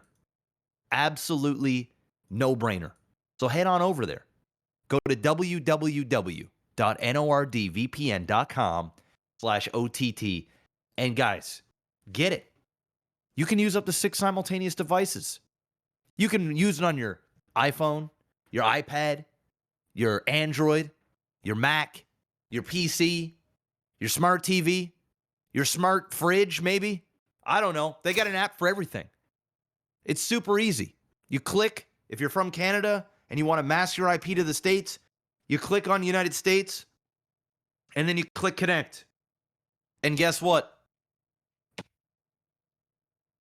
It's done. You're done. You're done. It doesn't actually go any further than that. It's over. It's it. So make it happen, guys. And they've got threat protection where you don't even have to be on a VPN to have your computer just that much safer when you are surfing the web. So guys, check them out, NordVPN. And also don't forget to check out patreon.com/lagtv. All right, we had a big juicer on the last week. So big shout out again to whoever that was. I'm Zach. And, Zach. Thank you, Zach. Zach with the gas. He would all the gas. All gas, no brakes. So yeah, there it is. That's it. That's my pitch. Bless. Breaking news, actually, Mr. Black, as I just turned on my phone briefly to get ready for the upcoming, of course, tech support segment after we do movies and TV. Stephen Totillo has announced that, some breaking news, GameStop's CFO is out, Mr. Black. He's gone. Cast out of his game stonks. Yes, layoffs across the company, including at GameStop proper and Game Informer, who are owned by the same company. Unclear how hard people have been hit, but doesn't sound small. A number of reductions as per company memo. Then he followed up 22 seconds ago. This is hot off the presses. Hot off the press. Seconds ago. First line of email to the team highlights evolving commerce business, including launching a blockchain group. Company contextualizes all the cuts, saying that it made 600 corporate hires since last year. How do you even make 600 corporate hires for GameStop? How is that even possible? Man, fuck GameStop. Who gives a shit? Says it will invest in store leaders, field employees. The CFO, Mike Recipero or Recupero, I don't know how to pronounce his last name, has also been replaced by the CAO, I guess the accounting officer, Diana Jaje, or Yaya, or something. Again, I'm terrible with names, so I apologize. There you go. Great. I literally have 45 minutes and I have a meeting. So perfect. Well, that's all. That's all. Keep the show going. Well, let's keep it rolling. Let's keep it rolling. It's time for movies and TV. The live action trend continues, and I'm not just talking about the one that's going to be my life on the big screen in the next 10 years. Sega has announced that they're working on having Atlas properties brought to the small screen, including Persona. I'm not sure how the fuck you do Persona in live action without it looking like absolute dog shit, but Godspeed. They're gonna try it. I mean, I think they're trying One Punch Man in live action and shit. They're choosing a bunch of anime that nobody should ever attempt. One Piece in live action, like none of that makes sense, but they're trying. Godspeed. People are making their money. They're making their money. Get it. You'll never get a season 2, but you're making your money, so go out there and get it. But wait, there's more. The Duffer Brothers, who are of course the guys that head up Stranger Things, which by the way, Stranger Things season 4 is the second property on Netflix to cross 1 billion watched hours, I believe. We'll be working with Netflix to produce a Death Note live action series as well. Lots of anime live action coming your way. And I guess if anyone was going to be able to pull that shit off, the Duffer Brothers might actually be a pair to do it. And you know what? Death Note is at least feasible in terms of live action. I can at least attempt to picture Death Note in live action. And so the Duffer Brothers, good shot. It's also their production company. I think they're called the Upside Down, like from the Stranger Things, their production company. They'll be heading that up. There's always room for more crossovers in the land of comics, Mr. Black, and now we're going to be getting a Ruby X Justice League movie in 2023 after the crossover comic series was so successful. So, evidently, I didn't even know they had a comic series crossing Ruby and Justice League, but here we are. I know Ruby was a very successful property in and of itself, and clearly Justice League, but I didn't know they were crossing it over. And now we're getting a movie for it, so yay! Yay! Mr. Black, you enjoyed Clerks 1. Several years later, you enjoyed Clerks 2. I didn't see Clerks 2. Okay, now buckle up. I did enjoy Clerks 1, though. Okay, now buckle up. As Kevin Smith has announced with a trailer this week in upcoming Clerks 3! Wow. Yay. I mean, you know what? You know what that's like? That's like fan service to lag TV community. You know what I'm saying? True. It's like, hey, there's a big group of people that enjoy that stuff. They're probably going to be really happy about it. I'm sure the creators love doing it. And good on them. It's not my thing, but good on them. Here's a question for you. How do you feel as a avid movie watcher yourself and one of the cinema? How do you feel about Kevin Smith as a director? I can't even recall the movies he's directed beyond Clerks 1. Yeah, I don't even know. Kevin Smith is whatever. He's a funny guy, but I don't. Neither here nor there. Yeah, I don't really watch his stuff. Well, I wish him all the best with Clerks 3, and then in another 7 years, Clerks 4. Why not? National Treasure. Speaking of movies that or TV shows that I want to see. National Treasure: The Edge of History was fully announced. So the Edge of History part, because we already knew a series was coming to Disney Plus, but we didn't know the full title. Now we do. The Edge of History, fully announced by Disney this week, and of course will be, like I said, on Disney Plus. Sadly, unlikely, at least except for maybe a cameo at some point, to include one Mr. Nicolas Cage. Despite a couple of the actors from the movies apparently being part of the show, Nick not being one of them. However, after seeing that, I was like, man, I wonder if National Treasure 3 is still on the Bergs. Jerry Bruckheimer, I believe, was the one heading that up. At first, it was supposed to be a 2020 film. The world ended, so that didn't happen. And now here we are. And apparently, after researching, it's still it's not dead. It's still a chance. And after Nick Cage has reclaimed his glory with a couple of films in the last couple of years, hopefully it's even more likely to happen. I'd love to watch another. You know what? National Treasure movies, they're pretty entertaining. They're fun. They're fun. They're fun movies. Films. Yeah, absolutely. They're like I think of all of the Indiana Jones lights or likes that have come out since Indiana Jones. National Treasure is probably the one that I enjoy the most of all of them. At least personally. And finally, a sad day for a lot of folks that grew up with the iconic show, card game, or manga. The Yu-Gi-Oh! Creator, Kazuki Takahashi, has passed away this week at only 60 years of age. Unfortunate. Mr. Black, can you give me your best Yu-Gi Boy impersonation, man? Yu-Gi Boy! I still bring that out once in a while personally, just because it's so absurd and I fucking love it. It's such a campy fucking line, and it kills me every time. You know what though? For the longest time, I forgot that it's not Kaiba that says that. It's another character that says that, and in my mind, I always had that it was Seto Kaiba, but I can't remember whose character it is now that does it. But either way, that stuck with me forever. After seeing it on TV, every time you hear it, it's just now I can hear it as clear as fucking day in my brain. It will never leave. And yes, also as Mark, Pegasus, that was it. Maximilian Pegasus, that was it. Also, as Mark said in chat, James Caan passed away last night as well. I believe most people would probably know him from The Godfather. Yeah, there you go. I don't know how old he was though. Not young, but not young, not 60. Yeah. Definitely not 60. But yeah, he also passed away last night. So losing a couple of the good ones this week. Other than that, I don't think I've watched anything this week worth talking about. I heard that Thor: Love and Thunder is getting panned by critics, but probably, I don't know what it's like for the audience scores thus far. Yeah, but I mean, it's a fucking Thor movie. I don't know what people...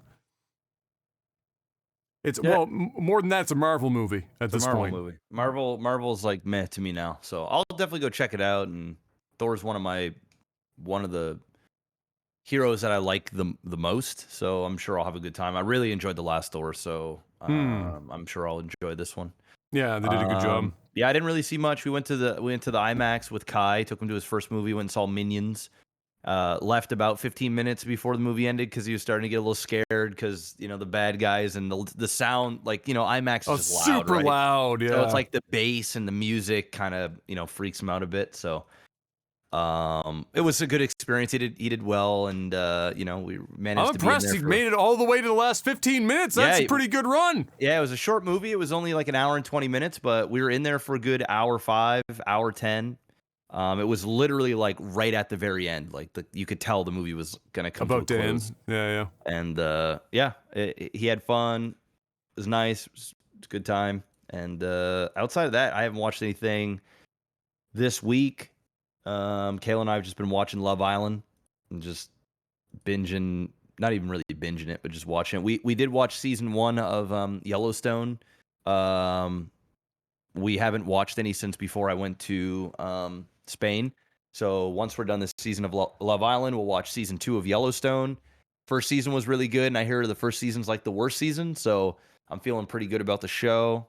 I like Kevin Costner a lot as well. He's just, I don't know, just a good actor. But yeah, I'm enjoying that. And outside of that, nothing else, man. It's been dry. Amazing. My streaming PC's screens just flickered there, which was fucking disconcerting, but also not shocking because I just had 2 Windows updates this week, and God only knows what the fuck that did to my computer. That's all we got, which means it's time to move on to... Oh, but before we do, Adam, I officially have my own Plex server, all right? God. I'm uploading Temptation Island for you. I'm going to give you access, and you and M are going to go on a journey. The lengths this man is going to get me to watch Love Island knows no bounds. No, it's Temptation Temptation, Island. Sorry, Temptation, not Love Island. It's too many islands. Yes, very different. Too many islands out here. Is the GOAT. All right. Okay. All right. I'll inform M that that our time has officially come. Yes, you can't run anymore. And we're gonna have to commit. Yes. To this madness. You're not the only person. Mark also in the last week built a network storage box to house a bunch of stuff because his parents watch a lot of stuff and they've got a bajillion DVDs and whatnot, and he started that journey this week as well. So yeah, everyone's getting in on the. I mean, I've got a NOS, but I'm not about to start ripping my fucking DVDs. It's too much work. Ain't nobody got time for that. Ain't nobody got time for that, except for Mark. All right. Tech support. Tech support, patreon.com/lagtv. If you want to help financially support the podcast, get a couple perks. Chiefly right now, that is $10 more a month. Gets you the high quality version of the podcast. If we had more ads than we currently have, I'd maybe even make it ad free. Hell yeah. But we don't have many ads. So I don't. And then you get to ask us each and every week on a post I put up on Patreon for the podcast called Tech Support, in which you get to ask us questions and we give you answers in the time that we have. Henry asks, about to quit my job. Do I give them the whole... The screen's blinking again. Jesus. Microsoft, hold it together! Hold it! Hold the line. For God's sake, we're so close. About to quit my job. Do I give them the whole truth, the partial truth, or a lie to make them feel good when they ask why? Okay. Well, what is the reason? Did he say what the reason was? No reason. So I will say this. Okay, so the only time that you should be blowing the door up on the way out the building is if you know you're never going to have to use them for reference ever. If you know that you're going to have to use them for reference in the future to get other jobs or whatnot, you're just going to have to, be as amicable about it as possible, or make the split as amicable as possible. Make it as nice as possible, as nice of an experience as possible, so that when you do have to have your future employer call up your last employer and be like, hey, how was how good was Henry on the fucking line? Be like, oh, it was a great guy, just didn't work out, and he left and everything was great and it was amazing, always on time and shit. But if you're leaving there and you're lighting a match on the way out the door, just know that you're not going to get that reference. That's not. I mean, listen. I think you should always try and be professional. Always. If you had a bad experience at work, put in your 2 weeks, call it a day. Don't need to mouth off. If they really want to know the reason, you tell them, but you do it in a way that's professional, and tell them you're just not comfortable. And that's just that. Don't be a dick because you feel like you're entitled to be a dick. Be the bigger man or bigger woman or whatever, and, leave with some pride. You're not fucking 18 years old walking out of McDonald's. Act like a professional. And maybe just walk away. Maybe he is 18 years old. Well, if you are 18 years old, don't act like an 18-year-old leaving a McDonald's. Act like a professional. It's that simple. I will say I've seen a couple of spicy exits from jobs online that did make me have a little fucking chuckle. There's one guy that worked at a hotel or whatever where the boss just literally treated the whole staff like dog shit all the time and had them by the balls for the longest time. And finally, this guy found another job somewhere to get the fuck out so he could pay his bills somewhere else. And you know how this glorious motherfucker left his job? He literally hired a marching band. I saw that. So that guy fucking comes down the hallway and he hands him his papers and he turns around and the band starts playing and shit. And I was like, this guy's a fucking god. Dude, I don't think I saw that one. I thought you were gonna say a different one. It was the one where a guy he hired like an all black choir or something, And oh no, that's a different one, but that sounds pretty good. Yeah, it was pretty awesome. And he was like, they were all screaming like, "I fucking quit this shit." And they were all like singing in perfect harmony and stuff. And the guy who quit was actually a good singer too, and he was singing with them and doing the harmonics and fucking. It was amazing. It was pretty fucking funny, and it seemed like his bosses were like, found it funny too. But how could you not, even if you hated that employee and you did give them shit all the time, if somebody comes in with a fucking gospel choir and gives me a rendition, that was great. It was great. Just be happy for him at that point. Just, that was worth the effort. Let's see. Seth said, I watched the Mike Hunt replay the other day. I don't really have a question, just wanted to mention it. Okay. Awesome. It's a great cast.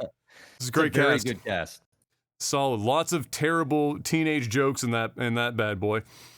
Let's see. That is a good one. Caldeer, he said, beauty is in the eye of the beholder. Is there any cases in which you really loved something that other people seen or saw as complete dog shit? A couple of examples of maybe the other way around, where you saw something as dog shit, the other person was like obsessed with it, or anything in between. I mean, look, a lot of people, not everyone, but a lot of people give me shit for thinking that The Last Samurai is one of the greatest movies made in my lifetime. Okay? A lot of people give me shit for that. I'm gonna stand by it. That's a good-ass movie. It's a good movie, man. It's a fucking good movie. People look at Tom Cruise and be like, Mitch, and I'm like, look, I don't think you understand. I hate Tom Cruise. But this is the only movie. This is the only movie that he is not playing Tom Cruise. The only one! Every other movie, it's Tom Cruise playing Tom Cruise. This is the only fucking movie that bitch is not playing Tom Cruise. And so, outside of that, it's also just a dope movie. Cinematography is well done. I've seen samurai practitioners who were like in their fucking 80s or 90s in Japan, having watched it, saying that they appreciate how authentic a lot of it was, other than the Hollywood scenes that were just over the top action. They appreciated Tom's actual, because Tom takes everything seriously. So like his actual abilities with a sword and how they treated the diplomatic parts of the film and stuff. It's a good movie. It's a good movie. It's a Hollywood film, but it's a good movie. So that's one of those things I would say for me personally. And then other than that, man, I would say here's a random one.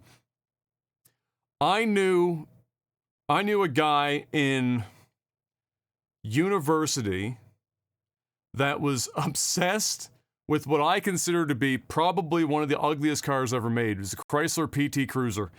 And they thought that was the hottest shit they'd ever seen. Brian had one, man. Well, his dad, his old man had the turbo version because he is having a midlife crisis, but he still needed a family car. He needed a family car, but he got the turbo, so he felt like he had something left in the tank. That ain't it. But that wasn't Brian wasn't the one thinking that it was fire. It was another guy in university just thought it was the greatest thing, and he wanted the convertible. And it made me think about this because the other day when I was taking him to work, I saw a convertible PT Cruiser for the first time in like a decade, and I was like, "Oh my!" For like $2,000 probably. Holy shit! So yeah, that's an example where I think it was one of the ugliest cars ever fucking made. But I'm gonna go a little dark.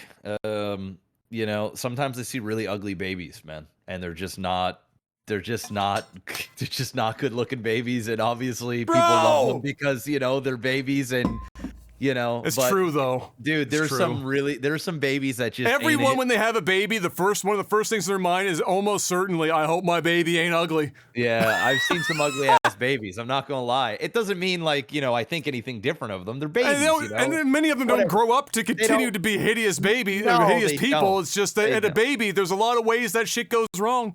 Yes. So I'm just gonna say it. It's just the babies are probably the thing, and I never say that. I never say like, "Oh, that's an ugly baby." I just can you imagine like looking at the baby and be like, "Oh, dude, I'm sorry, your baby is fucking ugly." I'm so sorry. Like, that'd be brutal. Oh my god. Yeah, that's a good one. I like that. I like that one. Let's see. Oh, this is an interesting one. Okay.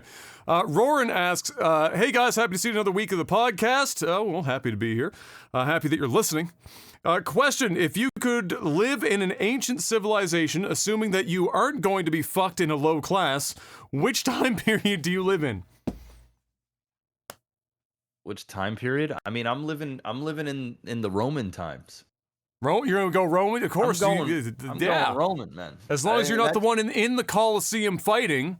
I mean, I wouldn't mind if I'm the one fighting, as long as I'm like, a big ass gladiator that knows what the fuck I'm doing. But I feel like if I lived in those times, I would probably want to be in that atmosphere. I probably would want to be in the action and in the, I don't know. It just seems fun. But maybe it's just because I watched too many movies. Yeah, who knows what it was actually fucking like, yeah, exactly. Right? That shit. Awful. Could have been freaking terrible. Man, good question. Good question. I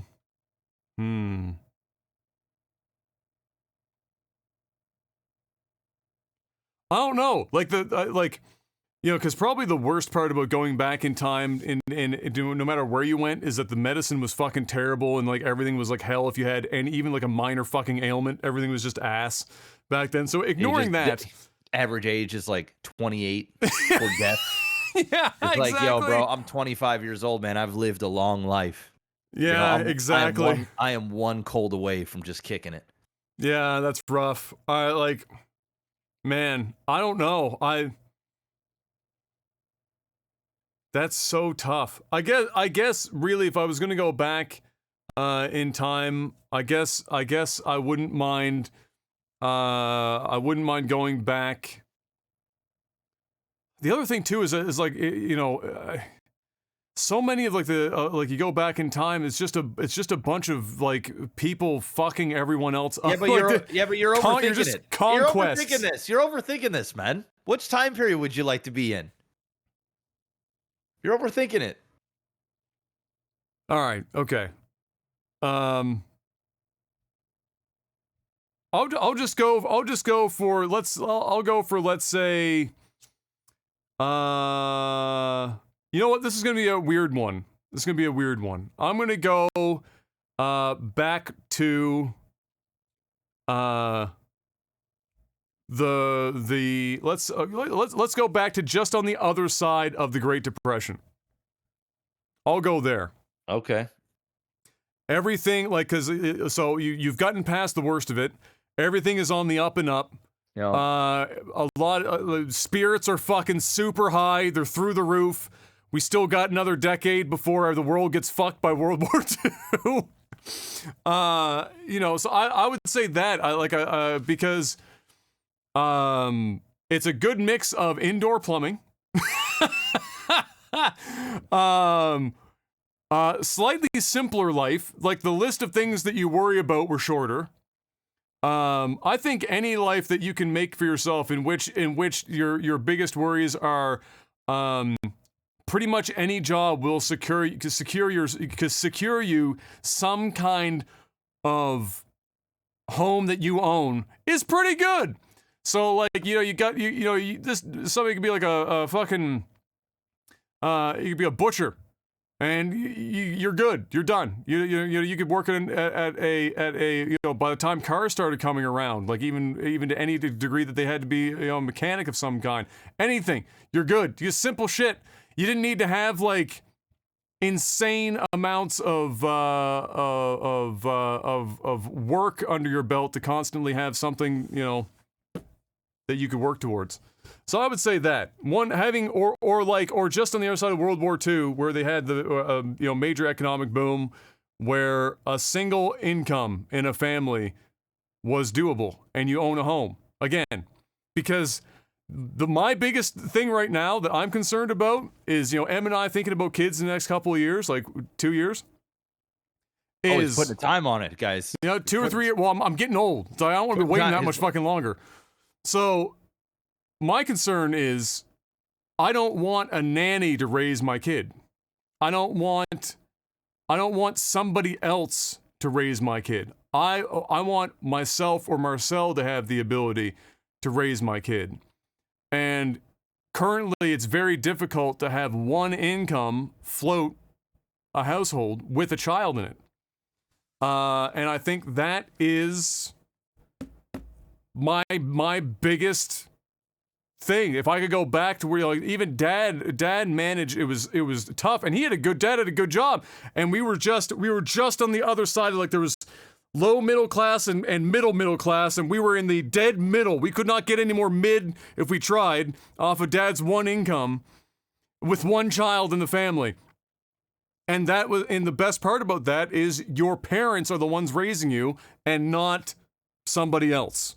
Not your grandparents, not a daycare, not the school, not somebody else. You are the one raising your kid. Having everyone have to work all the time and not have the time to raise your child is a problem. Yeah. And not a fun one. So, especially if you're looking to have kids. So that's why I picked those two eras. It's right on the other side of, like, horrible fucking circumstance. But, it was good economic times, and I think you pine for that too when you're a Gen Z or a millennial, because we've never known as adults really great economic times for more than like a 3-year period.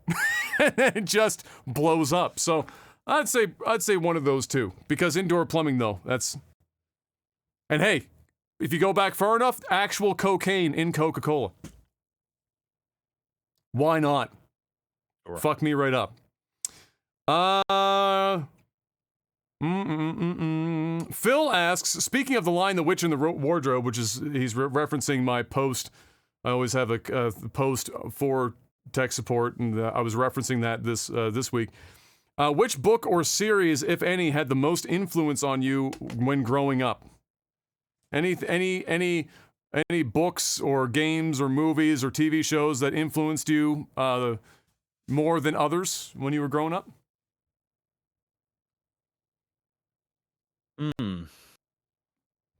Influenced me. That's hard to say, because I don't know. Like, I was so young that, like, it's hard for me to. I mean, I watched a lot of Sesame Street. Watched a lot of Ninja Turtles. But, like, in terms of, like, influence, I don't really know. I don't think so. Like, I can't think of something that has, like, molded my childhood and turned me into the person I am today from what I watched when I was a kid. I would say video games probably molded me a lot more than, like, TV shows and different things, because it was a bit more of a culture, and I became a gamer, and it's molded my life, but, like, in terms of shows or whatever, I don't think so. I can't really think of anything. I would say a book would be the Redwall series by Brian Jacques. When I was a kid, reading that stuff gave me like this gave me an appreciation for details and things that I wouldn't normally have, like, looked for. So his descriptions in these books of locations and food was done in a non-pretentious and interesting way, and a nuanced way that was really painted a great picture in your mind, and gave me an appreciation for looking at something and not just seeing everything about it, but seeing, like, details. So that, and then I would say, like, as a TV show, like, of all the kid shows, I think the one that stuck with me the most is Fred Penner. I would say up front it's because he looked like my father, so I probably I had an attachment to him because he looked like Dad first and foremost. But he did a really good job of breaking down kind of adult topics and whatnot in a way that a kid could wrap their head around and not make it a scary thing, and had some really good life lessons tied in there, and then also gave me my love for the woods, So seeing him crawl through the fucking log at the beginning and end of every episode, and the end credits for every, is literally him just walking in through the woods in like Manitoba, is where he was, or yeah, I think Manitoba. So it made me, when I was young, it made me want to go adventure in the woods. It made me want to go and find a log like he climbed through, and like find like something like he had there. You know, because we were watching, I was like 6 years old or whatever, right? And you just have this imagination that this place that he has is somewhere, you know, you could find more of those. And so, yeah, the love of getting out in the woods, which I did a lot of. I mean, you and I both, with everyone else here, spent a shitload of time in the woods. A lot of that for me was born from that period for sure. So I would say those two things are probably the first and foremost. Phil asks, Adam, how many hard copies of Morrowind do you own? 3. I don't know if I still have them all here, but I've bought 3. Special copies, no. There is a, I would like to in the future when I've won the lottery, there is a very limited special PC edition of Morrowind in a box that's worth several dollars online. I think it's in the, you know, the $3,000 to $5,000 range, I think, at this point. That I would like to own, that contains some stuff that they didn't ever provide afterwards. But otherwise, yeah. So it was the original Xbox release, then it was a PC release, then it was the PC Game of the Year edition that included the expansions, Tribunal, and I think I've got all the big box Morrowind games. Yeah, you got them the individual boxes. Yeah. Fuck me, that's a good game. It's a wonderful game. Phil has a follow-up, Mr. Black. You can only drink one type of alcohol for the rest of your life. Other liquids as usual, of course, so you're not just a raging alcoholic. Would it be beer, wine, or some type of distilled alcohol, like a whiskey or a vodka? What would be your one drink of choice for life? For life, I think probably vodka. Probably it. Yeah. Just because like vodka, you can do a lot with it. Yeah, you can mix with so much different stuff. Like I do really like gin, but I'm not sure if I had to just choose for that to be, because there's only certain things that I would really like to mix with gin. But with vodka, I mean, you can put that shit in anything, you know. You can drink it straight, you can drink it with juice, with soda, pop, fucking put it in your meals. You do whatever you want. Put it in your cereal. You could pour that shit on your cornflakes. Yeah, so I'll go with vodka. It's an easy all around thing. It doesn't make me bloated. You don't have to drink too much of it to, get buzzed or hammered. Definitely not. 40% plus alcohol. Yeah. So it's just much more enjoyable. Yeah. I would say if it's just one, the liquors that I like aren't so flexible as vodka. So I'd probably just say beer, because I can do beer on its own or with food or with anything. Yeah. And it's cold, and so it's lovely in that regard. Because like my liquors of choice are rye and rum, and I drink both straight, but I wouldn't just want to drink straight rye and straight rum for the rest of my life. That'd be boring as shit. There's not that much variety. You either have a good rum and a good rye, or you have a bad rum and a bad. There's no like gradient there. It's just bad. It's just bad or good. That's all you get. There's nothing. So, and then for me with rum, I either just have a rum and coke. That's as far as I mix rum and coke, or a rye and ginger. And rye and ginger's an incredible summertime drink. But again, like I couldn't imagine drinking that shit all the time. But beer, it's a ton of beers. Yeah. Ton of beers, and even though I'd probably still only drink like 3, I think I could live with just that, more than trying to go for a rum or a rye. Okay, we're coming up on the end of her, so let's see what we got. A couple more questions. Let's see what we got here that we can do in a short period of time.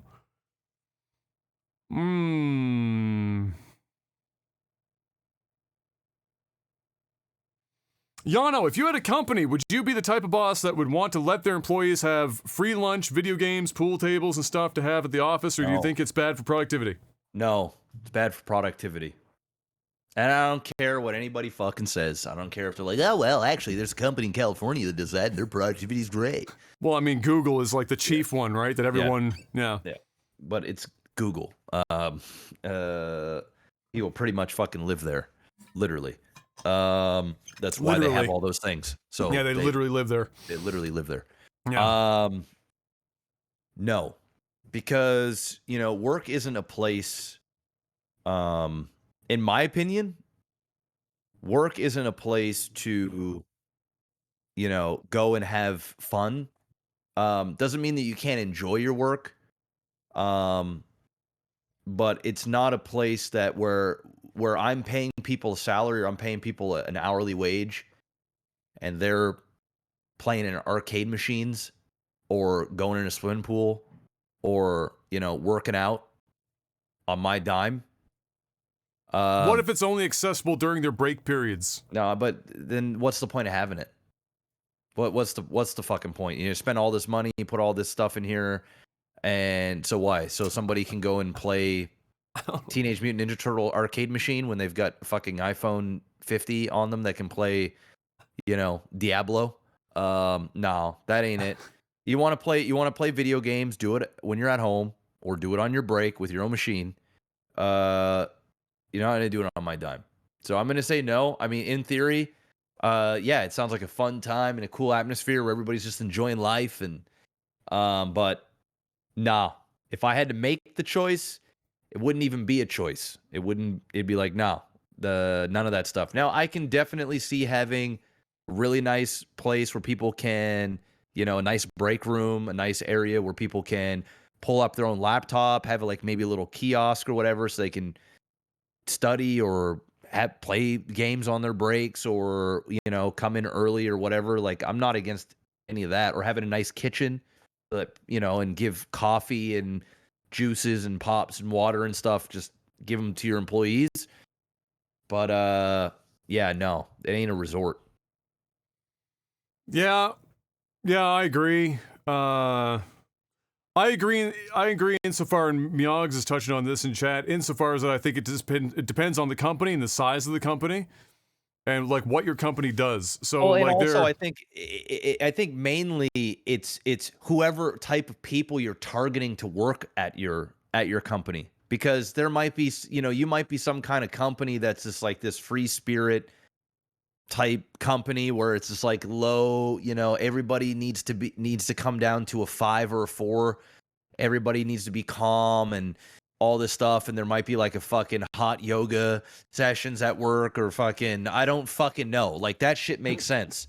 Depending on the type of brand and lifestyle. Like, if you're a lifestyle brand, then you kind of want to have that lifestyle in all encompassing. But if you're, corporate or run your regular shit, man, you're not Google. Fuck me. Yeah, I would say yeah. So the one place that I could imagine having certain, not necessarily fucking pool tables and shit and arcade machines, but I would say in some companies that are more creative based, so design, marketing or design firms and things of that nature that probably have a skew younger working group, that most of their productivity comes from idea creation and collaborative work with their coworkers, getting together in teams and so it's all team building shit.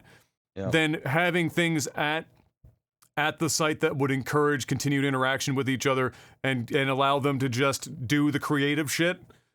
Oh, I can see that. Okay. If you're working, but if you're in an accounting office, I don't need to put a pool table in the accounting office so that Suzanne and Tom can play a round of pool while they're trying to file taxes. There's two different things. So yeah, I think there's a place and industries specific and businesses specific to that kind of thing. But in general, I think the more important thing is similar to what you were saying. Have wherever the break room is, make it nice.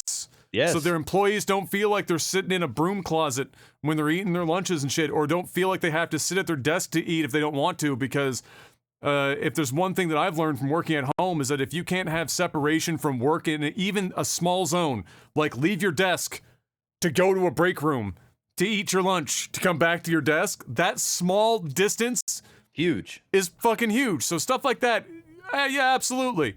But we don't need to be having stripper pole Sunday where everyone comes in to work and work Sunday and learns how to do stripper shit, in between sessions. It's just not necessary. A round of pool, yes, whatever you fucking call it, a game of pool. Most people probably wouldn't even know what they were doing at the office when they were playing pool. There'd be like one person that knows how to play, and everyone else is just hitting the balls with sticks. It just doesn't know what the fuck they're doing. Everyone's there to just not work. Exactly. They're hitting balls, which they could have been doing in the washroom on their poop breaks anyway. They tried hard enough. All right, we got one more, I think. Or are you done? We got like 5 seconds? I have about 5 minutes that I'm gonna. Fantastic. Meeting. Okay.